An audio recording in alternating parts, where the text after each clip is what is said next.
आपका agile module, या उसी को बोलते हैं, जिनका म्यूट नहीं है म्यूट कर दीजिए। नेक्स्ट है अजाइल प्रोसेस। तो अजाइल क्या है? तो अजाइल आप एक बार गूगल पे टर्म भी सर्च कर सकते हैं, what is the agile. Agile ये क्या है? It is a continuous process. Agile का मीनिंग आता है it is a continuous process. Continuous process किसकी? फॉर, हम आईटी में काम करते हैं तो for development and for testing. तो ये अजाइल में क्या होगा? कंटिन्यूअस डेवलपमेंट चलेगा, कंटिन्यूअस टेस्टिंग चलेगा। कंटिन्यूस नहीं होने वाला है वहां पे, ऐसे नहीं कि रुक रुक के, नहीं, हर काम पैरेलली चलेगा, कंटिन्यूशन चलेगा। इस इसीलिए अजाइल को प्लान ड्रिवन नहीं बोला जाता है। क्यों? अजाइल में हम वैल्यू देते हैं, ठीक है। अजाइल में क्या करते हैं अपन? अजाइल में हम पूरा कॉन्सेंट्रेट करते हैं क्लाइंट के रिक्वायरमेंट के ऊपर, या हम पूरा कॉन्सेंट्रेट करते हैं क्लाइंट के ऊपर। क्लाइंट ने बोला मुझे आज ये बना के दो, हम उसको बनाएंगे। क्लाइंट ने बोला 10 दिन के बाद मुझे ये इम्प्लीमेंट करके चाहिए, तो हम वो इम्प्लीमेंट करेंगे। क्लाइंट ने बोला आपने जो डेवलप किया है वैसा नहीं, आप अलग से करिए, तो हम अलग से करेंगे। यानी यहाँ पे इन द अजाइल मॉडल हम पूरा फोकस क्लाइंट के ऊपर करते हैं, उसको जिस तरीके से चाहिए उस तरीके से हम एप्लीकेशन इम्प्लीमेंट करके देंगे। That's why agile is called not plan driven. V model क्या था आपका? Plan driven. Plan driven model था। हम वहां पे प्लान था, 3 मंथ्स का प्लान था, parallelly development, parallelly testing. But agile model को बोला जाता है it is a value driven process. Value driven process क्यों? क्योंकि यहाँ पे हमें वैल्यू देना है। किसको देना है? To the client. क्लाइंट को, क्लाइंट या कस्टमर, जो भी आपका जो प्रोजेक्ट का जो भी क्लाइंट है, समझो मेरा क्लाइंट है, एक एग्जांपल पकड़िए, फोन पे एप्लीकेशन या एचएसबीसी कंपनी। एचएसबीसी का प्रोजेक्ट मेरे विप्रो कंपनी के पास, तो ऑब्वियसली मुझे मेरा पूरा फोकस मेरे क्लाइंट के ऊपर रहेगा। क्लाइंट जिस तरीके से आपको मांगेगा उस तरीके से हमें वर्क करके देना पड़ेगा। देखिए अभी वर्क फ्रॉम होम की वजह से ये आपने सुना होगा, अरे यार हमारे क्लाइंट की रिक्वायरमेंट चेंज हो गई है, या हमारा कुछ क्लाइंट ने चेंज करने के लिए बोला है, इसलिए आज थोड़ा संडे सैटरडे में घूमने नहीं आ सकता, थोड़ा वर्क है। ऐसे बोलते हैं क्या नहीं लोग? सैटरडे संडे भी काम करते कोई कोई, यस सर, है क्या नहीं? हाँ। तो ये क्यों होता है? एट द लास्ट मोमेंट पे क्लाइंट उनको बोलता है कि नहीं यार आपने जो डेवलप किया वो गलत हुआ, आप इस तरीके से डेवलप करो। अगर लास्ट मोमेंट पे बोलते हैं तो ऑब्वियसली सैटरडे संडे इसलिए आईटी में छुट्टी है कि अगर कुछ काम बचा है तो काम हम सैटरडे संडे कंसिडर करेंगे, ठीक है।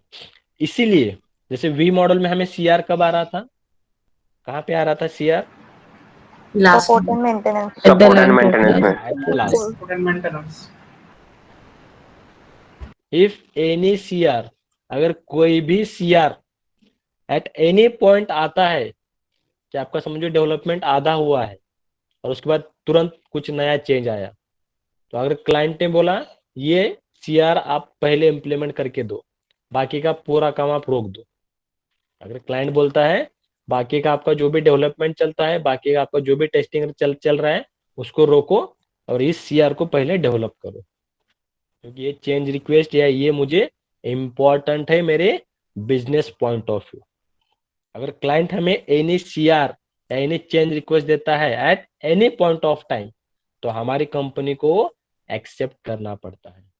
So if any CR comes under development या अंडर टेस्टिंग या इन प्रोडक्शन, और इन म्यूट नहीं, जिनका म्यूट कर दीजिए, या अंडर इन द प्रोडक्शन, अगर किस में भी आता है तो हमारी कंपनी को क्या करना पड़ता है? Then we will accept that CR. उस सीआर हमें एक्सेप्ट ही करना पड़ेगा, क्योंकि यहाँ पे हमने पहले ही बोला है it is a value driven process. Value यानी क्या? सर वैल्यू ड्रिवन है ना, तो ड्राइवर हो। ओ ड्राइवर होगा, ड्रिवन, DRIVEN, ड्रिवन, हाँ ड्राइवर हो गया था ठीक है। वैल्यू ड्रिवन प्रोसेस है, तो यहाँ पे हम ऑब्वियसली क्लाइंट को ही सबसे ज्यादा प्रायोरिटी देते हैं। क्लाइंट को हम क्या करते हैं? We are giving the priority to the client. Client ने जो बोला वो हमें इम्प्लीमेंट करके देना ही पड़ेगा। तो इसलिए क्लाइंट का सीआर हमें कभी भी मिल सकता है इन बिटवीन डेवलपमेंट। कुछ डेवलपमेंट चल रहा है तभी अगर आता है और क्लाइंट बोलता है ये मेरा प्रायोरिटी है काम, अब उसको जल्दी करो, तो वो हमें करना पड़ेगा। टेस्टिंग चल रहा है, एप्लीकेशन कंप्लीट हुआ बट अभी टेस्टिंग चल रहा है और उसमें हमें मिला सीआर, तो हमें टेस्टिंग रुका के नया सीआर लेना पड़ेगा और उस पर चेंज करके बाद में टेस्टिंग करना पड़ेगा। या ऐसा भी हो सकता है प्रोडक्शन में एप्लीकेशन है और उसके बाद क्लाइंट बोलता है कि एक मुझे नया सीआर बनाना है और उसमें आपको ये चेंजेस करके दे दो। तो इसे all CRs we have to accept at any point of view time. कोई भी पॉइंट पे रहो आप, कोई भी काम चलता हो, उस पॉइंट पे आपको ये सीआर एक्सेप्ट करने पड़ेंगे। अब इसका दूसरा सबसे बड़ा एडवांटेजेस ये है ड्यूरेशन ऑफ डिलीवरी और ड्यूरेशन ऑफ डिप्लॉयमेंट। इसका जो डिप्लॉयमेंट टाइम है वो बहुत कम है, ये है 2 to 3 वीक। 2 या 3 वीक ही है। अब आपके नोट्स में दिया होगा यहाँ पे 1 मंथ, बट रियल कंपनियों में 2 या 3 वीक में ही चलता है या 2 या 3 वीक में ही कंप्लीट होता है। मैंने जैसे बताया ना, हर एक टॉपिक हम लाइव देखेंगे बट तुरंत नहीं, थोड़ी देर देर के बाद। तो कितना है यहाँ पे ड्यूरेशन आपके आजाइल का? 2 से 3 वीक। तो इसमें से कौन सा बोलना है? किसी को बोलना है 2 वीक, किसी को बोलना है 3 वीक, आपकी मर्जी के हिसाब से। आपको लगता है सर मुझे 2 वीक का बताना है, आप 2 वीक का बताइए। किसी को लगता है सर मैं उससे मेरा आंसर अलग रखता हूं, तो आप 3 वीक का बताइए। तो 3 वीक की मेरे इधर स्प्रिंट चलती है, ऐसे बोल सकते हो। नेक्स्ट, आजाइल में ना this agile will contain different frameworks. Agile will contains different frameworks. क्या रहते हैं फ्रेमवर्क्स? फ्रेमवर्क या otherwise we can say modules या सब मॉड्यूल्स। Agile मेन मॉड्यूल है, इसके भी कुछ और सब मॉड्यूल्स है या सब टाइप्स है। अब सब मॉड्यूल्स या सब टाइप्स भी बोल सकते हैं। बहुत सारे टाइप्स आते हैं Agile में, ठीक है। Agile मेन कभी फॉलो नहीं किया जाता, उसके सब टाइप्स फॉलो किए जाते हैं। उसमें एक है स्क्रम, ठीक है। दूसरा है एक्सपी, एक्सपी का फुल फॉर्म है एक्सट्रीम प्रोग्रामिंग। तीसरा है कैनबन, चौथा है लीन और पांचवा है एफडीडी। एफडीडी यानी future driven development, future driven development. अब इसमें ये यूसेजेस क्या है, इसके फीचर्स क्या है फिर, ठीक है, इसका यूज क्या है। तो हर एक मॉड्यूल का या हर एक सब टाइप्स का कुछ खुद का ही एक एडवांटेजेस, ठीक है, खुद का ही एक अलग अलग एडवांटेजेस। तो लेकिन सभी फॉलो किए जाते हैं क्या प्रोजेक्ट में? नहीं, इसमें से सबसे ज्यादा फॉलो किया जाता है स्क्रम। स्क्रम अजाइल मेथोडोलॉजी सबसे ज्यादा फॉलो होती है कोई भी कंपनी में। आप अब अगर आपका कोई फ्रेंड, भाई बहन या कोई रिलेटिव काम करता हो तो जरूर पूछिए आपने स्क्रम कभी टर्म सुना है क्या, या स्प्रिंट आपने कभी सुना है क्या टर्म, स्प्रिंट या स्क्रम। वो बोलेगा अरे हाँ स्क्रम तो या स्प्रिंट तो हम उस पर ही काम करते हैं, वो जरूर बोलेगा।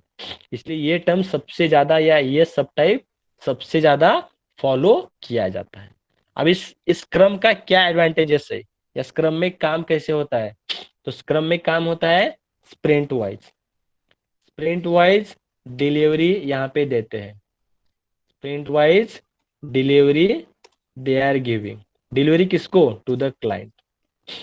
क्लाइंट को डिलीवरी यहाँ पे स्प्रिंट वाइज मिलती है। अभी सर स्प्रिंट क्या है? तो स्प्रिंट यानी मैं एक आगे बताऊंगा, डिटेल्स में लेंगे हम, बट एक यहाँ पे स्प्रिंट यानी क्या? Bunch of requirements. क्लाइंट्स की कुछ रिक्वायरमेंट्स है जो रिक्वायरमेंट हमें डेवलप करना है और डेवलप करके क्लाइंट को डिप्लॉय करना है। और डिप्लॉयमेंट किस में देना है?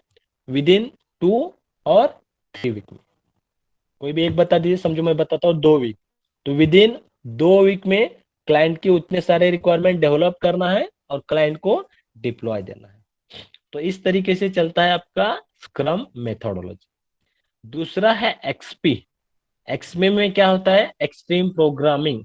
एक्सट्रीम प्रोग्रामिंग यानी यहाँ पे देयर इज नो टेस्टिंग, यहाँ पे टेस्टिंग होते ही नहीं है, पूरा डेवलपमेंट चलता है, बस कोडिंग कोडिंग कोडिंग कोडिंग करना, देयर इज नो टेस्टिंग।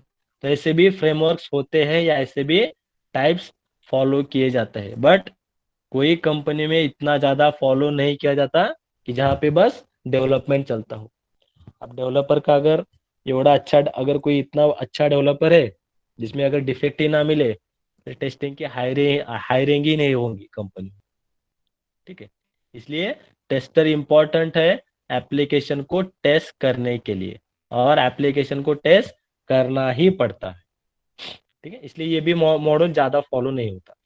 कैनबन लीन सबसे ज्यादा यूज होता है सपोर्ट पार्ट में। कैनबन और लीन सबसे ज्यादा यूज किया जाता है सपोर्ट पार्ट, जहां पे अगर कुछ भी डिफेक्ट्स आपको आते हैं या कुछ भी चेंज रिक्वेस्ट अगर आपको आता है, ठीक है, तो आपके प्रायोरिटी के हिसाब से या क्लाइंट के प्रायोरिटी के हिसाब से आप काम करेंगे। अब ये क्या है सर, क्लाइंट की प्रायोरिटी? क्लाइंट की प्रायोरिटी यानी समझो क्लाइंट को लगता है कि ठीक है आपने कुछ इश्यू रेज कर दिए या क्लाइंट से हमें कुछ इश्यू मिले, बट वो इश्यू आप तुरंत फिक्स नहीं करेंगे। समझो एक एग्जांपल देता हूं मैं यहाँ पे। समझो आपके कैनबन में आपके बोर्ड पे कुछ 100 डिफेक्ट्स है और उसमें से कुछ 40 CRs है। अब आपकी टीम कौन सी पे काम करेगी, कौन सी पे काम करेंगे? तो क्लाइंट की प्रायोरिटी के हिसाब से। क्लाइंट ने बोला है इसके पहले 10 डिफेक्ट जो है, ये डिफेक्ट उन्होंने बताया, ये डिफेक्ट्स आप पहले रिजॉल्व करो, तो उस डिफेक्ट की प्रायोरिटी। उसके बाद उसने बोला कुछ मेरे रिक्वायरमेंट्स है, कुछ CRs है, उसकी भी ज्यादा कुछ प्रायोरिटी है, तो आप उसको पहले फिक्स करो या पहले उसको डेवलप करो। तो यहाँ पे काम चलता है, बहुत सारे आपके पास डिफेक्ट्स या CRs होते हैं जो हमें फिक्स करना रहता है depending upon the clients priority.